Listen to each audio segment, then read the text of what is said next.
Bueno, amigos, el petróleo de Texas esta mañana a las 6:30 estaba en $59.22 el barril. El West Texas Intermedio había caído, había bajado en 1.74%, interesante, porque recuérdense que estuvo en 60,61 ayer cuando abrió la bolsa. Esto es bueno, pero hoy es viernes, esto ya implicaría para el precio de las combustibles en la próxima semana.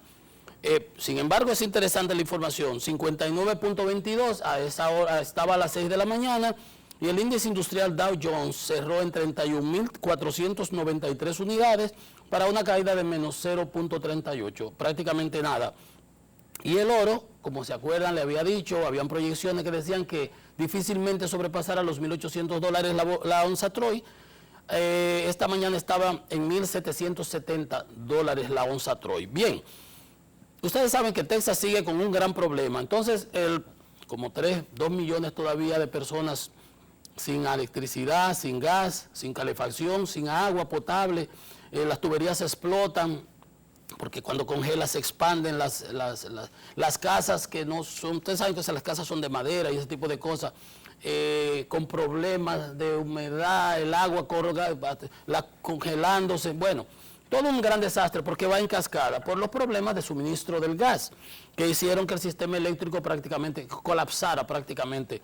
26 millones de habitantes tiene Texas, imagínate 4 millones en las zonas, un hospital que tiene que usar bombas para llevarla y no tiene electricidad y no tiene una planta eléctrica.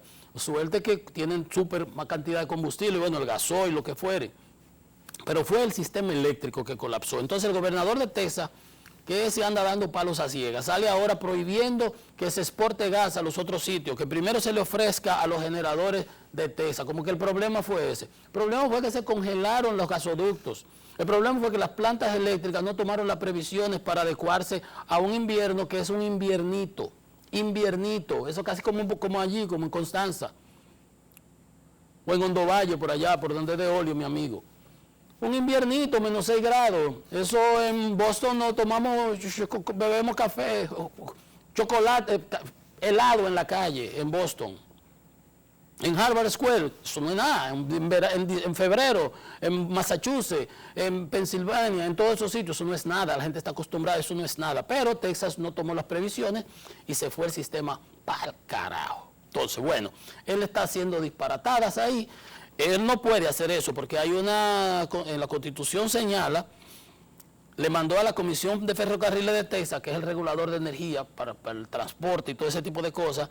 La Constitución dice que él no puede hacer eso, pero ya él anda buscando excusas. Ahí andaba Ted Cruz, el senador, se había ido, el lío armado y se fue para Cancún.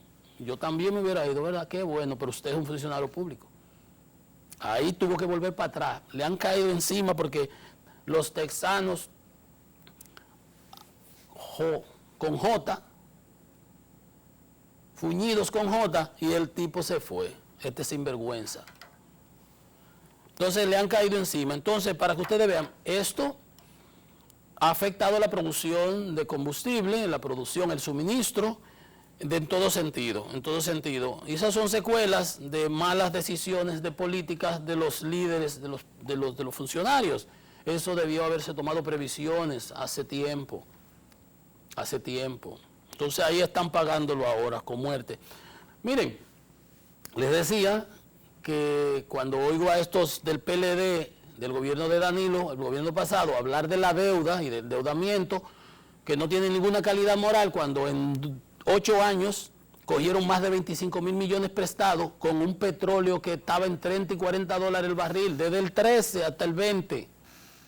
Este gobierno no, miren cómo se le pegó en 60. Más el lío de la pandemia. Y a nivel global, ayer veíamos cómo el mundo entero, en donde quiera, habían tenido que endeudarse para dar ese apoyo, ese paquete de ayuda a los hogares, a las empresas, a los más desposeídos. Y después hablemos de austeridad y después hablemos cómo resolvemos el déficit, pero ahora es asunto de sobrevivir. Es como que tú te estás ahogando y entonces tú vas a decir que si te tiran la soga, jondéale la soga. Tírale el salvavidas que se va a ahogar. Entonces, cuando salgamos de esto, nos arreglamos la carga en el camino. Bueno, España España cerró con deudas por encima de los 1.311 billones de euros. Billones en el caso de nosotros. Son 1.311 millones de millones, miles de millones. Entonces, un incremento de 122.439 millones de euros. 122.000 millones de euros tuvo que buscar endeudarse. ¿Para qué? Para salvar a su población. Porque para eso son los gobiernos, para eso son los estados. Primero la gente, como decía un líder, Peña Gómez decía eso. Primero la gente. Es que el ser humano es el sujeto. No el predicado ni el sustantivo, no, el sujeto, lo esencial. Estamos hechos a imagen y semejanza del Señor, así que dice la Biblia. Entonces, primero la gente, primero el ser humano, como dijo el Papa. Si usted no es por usted, hágalo éticamente por el otro, vacúnese. Usted no quiere, usted no se quiere usted, eso es su problema. Si usted no se quiere usted, no va a querer el otro, yo sé que no. Pero si su egoísmo es así, pues por lo menos hágalo por el otro. Entonces, dice la información que la deuda actual de España equivale a 2 veces la economía de Bulgaria o de Croacia. Son países más pequeños, menos desarrollados. Entonces, ven ustedes cómo es que este COVID nos tiene a todos turulatos. Va a dejar un déficit público récord, histórico. Una deuda pública de 117% del producto. Nosotros estamos en 70, ¿eh? Eso no se veía desde 1902 en España. 1902, el siglo pasado, principio del siglo pasado. ¿Se dan cuenta ustedes? Hay que financiar los hogares, hay que financiar las pequeñas y medianas empresas, hay que financiar los trabajadores. Entonces, se aumentó el gasto de la administración pública consolidada en todos esos apoyos sociales, en más de 10%, 11%.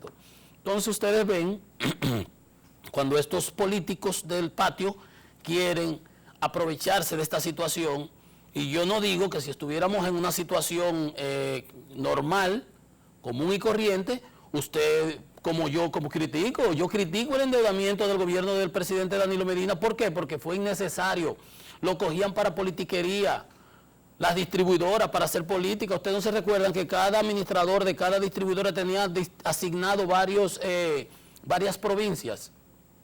Y ustedes vieron cómo señalaba ayer que la denuncia del licenciado Rijo, 10.200 millones de pesos del impuesto de los 2 pesos por galón a la gasolina, que debieron ser usados para 2.000 de ellos debieron ser usados para la renovación del parque vehicular, y los cogieron para las elecciones del 16, de la reelección de Danilo, y para las elecciones del Penco el 20, en el 19 y 20, se gastaron el 56% de esos recursos.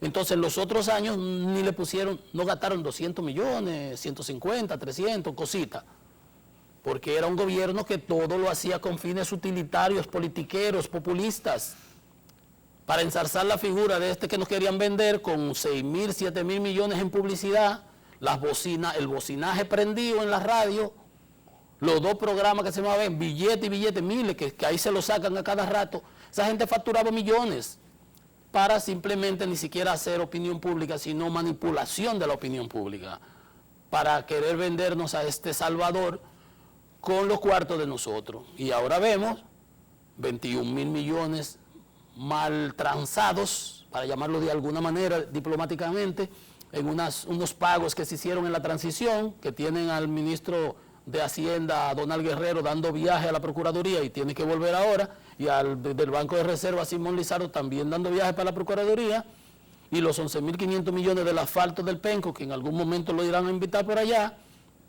más los sobornos de Odebrecht, más los 3.000 que sé yo cuánto de la onza, que los que sé yo cuánto de OISOE.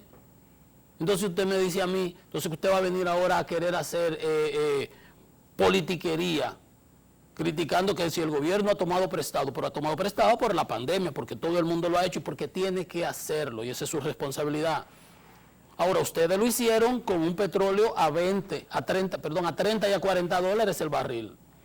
En 8 años no pasó.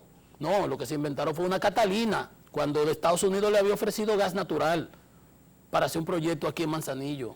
y había una licitación que había iniciado el licenciado Celso Marrancini en el 12 y estaba lista. Y le dijeron, no, detén eso, que nosotros tenemos, claro, tenemos a Odebrecht por ahí que nos va a dar un billete para comprar la reelección con Joao. Entonces, ¿qué calidad moral tienen ustedes para querer criticar al gobierno? Ahora, cuando el gobierno se esté endeudando o esté en politiquería, que las decisiones de política, nosotros ya ni creíamos en las decisiones de política. Cuando sabían la emergencia y los toques de queda, nosotros sabíamos que era para tenernos cerrado a nosotros, a la oposición y al pueblo, mientras ellos hacían politiquería y clientelismo con los cuartos del Estado. Ustedes no recuerdan, salchichones, gas, pan, todo lo que podían de noche, dándolo como los cocuyos. Porque esos son, de ahí fue que le pusieron aquella vez cucuyo a lo del PLD en ese entonces, porque era ese mismo grupo sectario, de ribetes marxistas, estalinistas, de la peor calaña, que no que son demócratas, que cuando lo que hace es que te aplastan y cuando se pueden beneficiar de la democracia, pues se benefician de ella para simuladamente alzarse con el poder y después hacer lo que está haciendo Maduro en Venezuela, lo que está haciendo Ortega en Nicaragua. A este hasta le pusieron un gorrito que se lo trajeron de la China, como si China estuviera, ¿verdad?, fuera el Dios todopoderoso. Pues no se le dio. Bien, ya llegamos al final. Gracias por su amable atención durante toda la semana. Francisco Antonio Méndez y el programa Economía y Mercado les invitan a que nos veamos entonces el lunes por acá, por Teleradio América, a partir de las 9 de la mañana. Pase muy buenos días y un mejor fin de semana. Y no olviden suscribirse a nuestra plataforma de YouTube para que lo puedan ver diferido en caso de que se le complique. Buen día.